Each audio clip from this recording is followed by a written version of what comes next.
नात्यामध्ये आपला हा संवाद तुटला आहे, तर हे आपल्याला नेमकं कधी समजेल आणि कोणती ती स्टेज असते, की आपल्याला सायकॉलॉजीकडे गेलं पाहिजे, सायकॉलॉजिस्टची हेल्प घेतली पाहिजे? सोप्या सोप्या गोष्टी आहेत, की सकाळी उठल्यावरती आपल्याला नैराश्य वाटतं.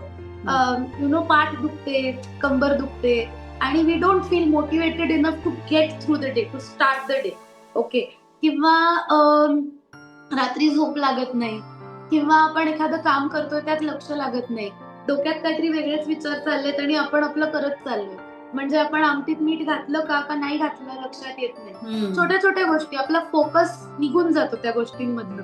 ज्या गोष्टी आपल्याला आवडतात, कधी कधी जेव्हा बर्नआउट होतो, सगळ्याच फॅमिली सिच्युएशन असू देत, वर्क सिच्युएशन असू देत, जर आपल्याला बर्नआउट होत असेल की बाबा त्रास होतोय मला नाही कळते, तर यु नो तुम्हाला त्याच्यात उत्साह वाटत नाही. तुम्ही ते काम करताय करताय करताय पण तुम्ही हं, का करताय? किंवा त्यात उत्साह निघून जातो.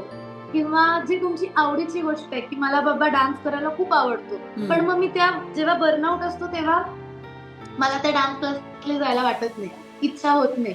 हां. किंवा आपण कोणाशी बोलायला वाटतं आपल्याला, पण आपण शेअर करायला नको म्हणतो. सो दीज आर व्हेरी छोट्या छोट्या गोष्टी